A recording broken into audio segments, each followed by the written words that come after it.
So, hello everyone, and welcome to the much anticipated epic Battle Fantasy 4. I'm the Razielim, and I'm gonna guide you through this.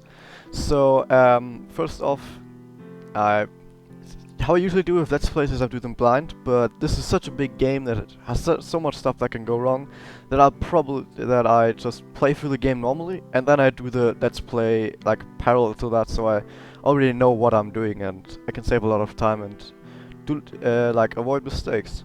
Well, that's pretty cool. So, previously in Epic Battle Fantasy 3, the ancient demon Akron was defeated by three young adventurers and their pet cat No Legs. Matt the warrior, Nestle the magician, and Lance the gunman had saved the world and become living legends. Afterwards, the heroes pillaged the towns for a living because they could get away with it. They saved the world from certain destruction, so it may be argued that they earned the right to everything within it. This behavior quickly made them many enemies. Fast forward to today. A sacred jewel was just stolen from the village of Greenwood, which kinda looks like a Kiri forest. Local legends say that terrible things will happen if this jewel falls into the wrong hands. Anna, a young ranger and a resident of Greenwood, was very upset by these news. Anna quickly prepares to chase down the infamous trio who were spotted nearby and who she suspects must have taken the jewel. And so an epic new adventure begins. That's pretty much the story. Yeah, so basically, usually you control with the mouse on the map, but I set it to keyboard. That's pretty much all I've done. Because I like moving around with keyboard, and with mouse it's kinda weird. So, you run around, it's basically like the normal regular RPG. You run around, you talk to people, they say stuff. This is like the tutorial area where everyone tells you like how to play the game. Something I think there was also in Epic Battle Fantasy 3 to some extent is like warp points, where you can find these slime cats, and they are like warp points. So if you talk to a slime cat, you go to this area, and if you have unlocked more slime cats, you can teleport between them, which I guess is pretty cool. Also, there's a map. I don't think Epic Fantasy 3 had a map. I don't know if this is the entire map because it looks a bit, I don't know, whatever. So, you can talk to all these people and they're gonna tell you a bunch of stuff, but I'm not gonna talk to all of them because there's tons of them, and I think I could probably fill the entire Let's Play just with reading what NPC says. Also, I can't get over to this chest, which sucks. The most important part of talking to strangers is that they give you quests. Some of them give you quests, and that's pretty much the important part, because you want to do quests because you get stuff for it. For example, this here. You find some items, you get some stuff. And sometimes they're gonna tell you what to do or what they're gonna give you. As you can use chickens. Okay, so when I first played this game, I haven't played through it, I've just played 20 minutes. I got medals for doing random stuff. For example, I got a medal here that says chicken molester, but I guess you can only get medals once. So I guess I won't get these medals on this, but that doesn't matter really. It's just some random achievements. You'll probably get your own as anyway.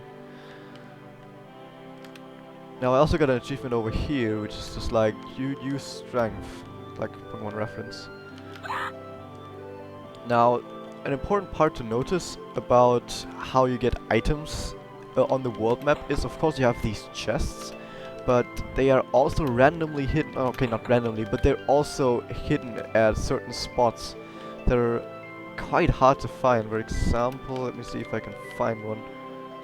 Like sometimes they just lie around like that. You see the item there, you can pick it up.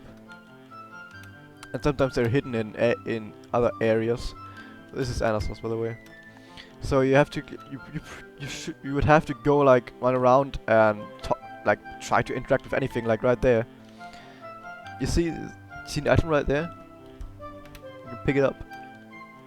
But there's no indication that there is an item there. You just have to go around and like interact with stuff.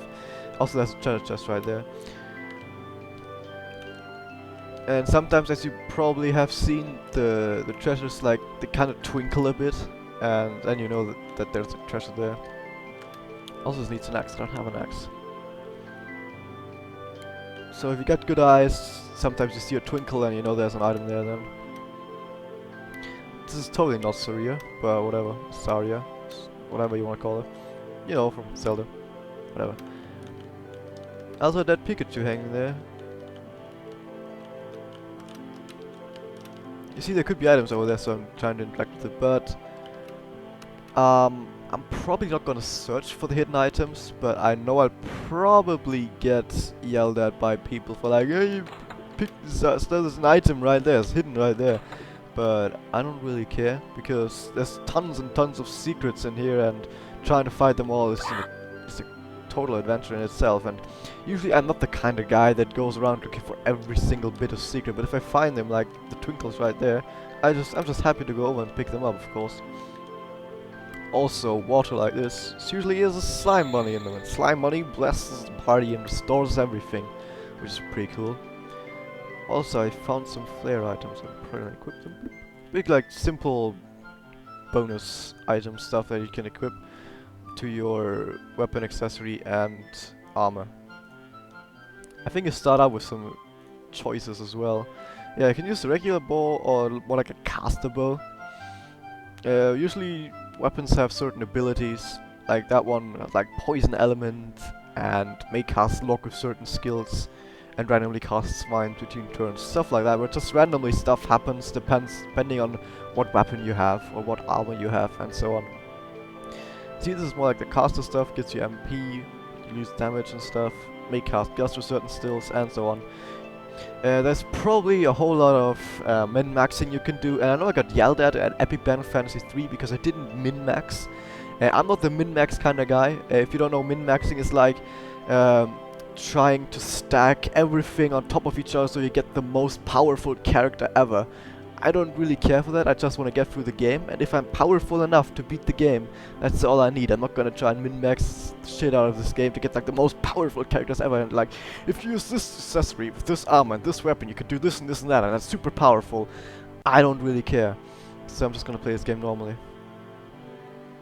I'm gonna stay with this one. It gives me more gust. This one gives me more. Oh, the other thing is no more gust, more speed. I don't really care about that. The stuff at the beginning right here is very minor stuff, so it doesn't really care. It doesn't really matter that much. What do I want? I want the damage, I think, so I'm gonna keep that. Okay. Got some less chickens, and somehow they sound like the sound from antivirus if it finds a virus. That's pretty much the sound, isn't it? Okay, you have quests, they have quests, they have quests. Don't have a quest. If you want to read the stuff, you can actually pause the video and just read what they say, but I won't. Okay, what else is there? I haven't been to the right side yet. Yes. You can also go through the top of the village, but it just goes into some forest, and I don't really care about that. Also, if you go into, if you go into an area with some guys like that, you're gonna see the bottom one has a question mark, which means I have a quest. So you can look for that as well. Okay, I know there's an item somewhere around here. Yeah. Long item right there. I don't know if there are other items on here. Let's see if I just see it twinkle at some point.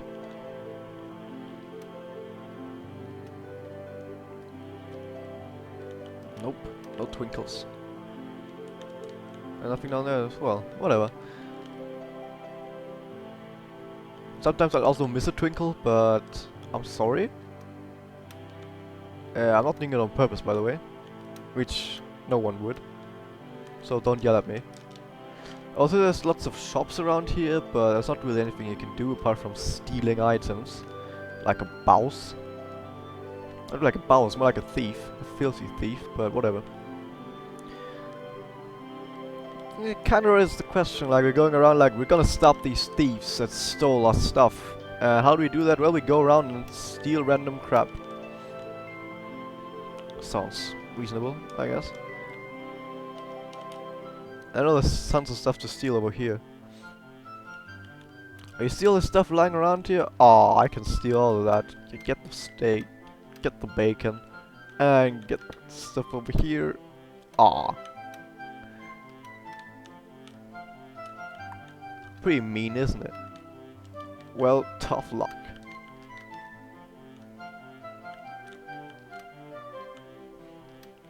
Do you have anything to say? No. think there's also more in here. Nope. Wasn't there something else you could steal? No, that wasn't. Okay, I think that was it for the town.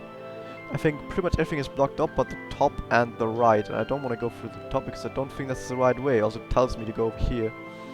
Yeah, because it says your quest starts here, so we know we're gonna go over here. Okay. So now that we're finally done with like the tutorial and like talking to people, you can like go around and kill stuff finally.